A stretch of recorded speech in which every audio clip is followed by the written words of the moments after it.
There are a few of you out there that when you ask a question, you get bumped to the front of the line, and Michael Hunter's one of them. Yeah, let's talk about Eowyn, but before we do, there are some also other really cool stories in the weather news. The first cool fact is that for the first time since 2010, all 50 of the United States have had snow. And when I mentioned this on another platform, a lot of people were like, wait a minute, what about Hawaii? Hawaii is not the holdout.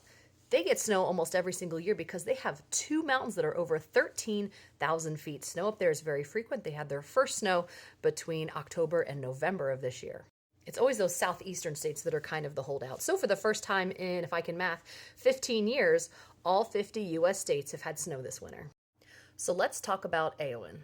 First and foremost, if you're in these areas, you need to find, follow, go to web pages, socials, whatever you need to for the Met Office, the UK Met Office, and then also, this guy's a good one, Prime Minister of Ireland has really good information.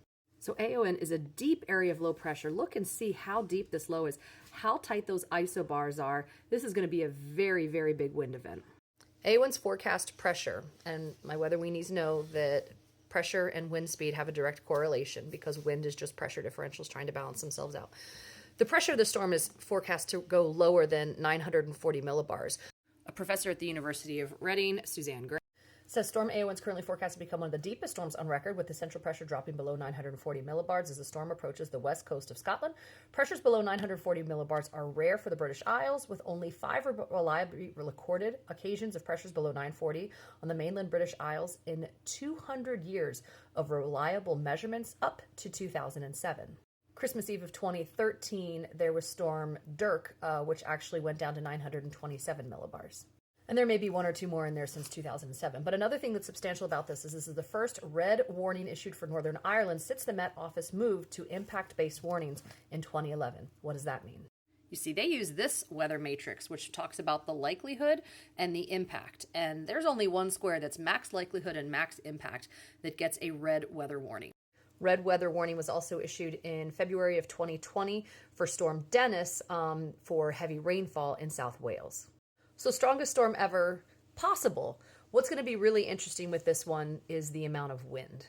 And this is the paragraph from the Met Office that I think is most concerning. While it'll be widely very windy on Friday with additional hazards, rain and snow, strongest winds and most significant impacts are likely in Northern Ireland and central and southwestern parts of Scotland, with red warning areas, where winds could gust 80 to 90 miles per hour quite widely for a time, and potentially up to 100 miles per hour for exposed coasts in particular.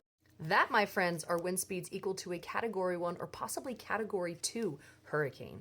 They also add, it's important to note that even those away from the immediate red warning areas will still likely see disruptive weather, with travel plans likely to be severely impacted, as well as the possibility of power cuts for some.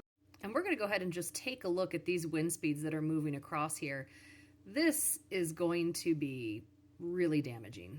You see, what's making the storm so devastating is that its pressure is going to be dropping rapidly due to a process called bombogenesis. A lot of times on the news, you'll see this called a bomb cyclone, but let's talk about what it means.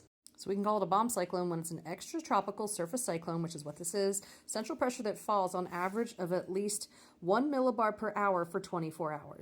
That means its pressure is going to drop by 24 millibars or hectopascals within 24 hours. This is going to double that. You see, this storm is forecast to drop 50 millibars within 24 hours. And the reason this happens is a very interesting combination of what the jet stream's doing up above, causing divergence aloft, ripping right above the storm system, and then an interesting temperature gradient, temperature and specific moistures and stuff like that, right above the ocean just below. It creates kind of a devastating combination. This is a multi-peril storm. We're talking high winds, they're talking flooding, snowfall. There's a bunch that's going to be happening with this. So if you have friends or family in the area, definitely make sure that they are being weather aware, that they're aware of what's going on, and just keep your eyes on this one. This is going to be an interesting one. I think this is going to be one we're going to see a lot in the news headlines over the weekend.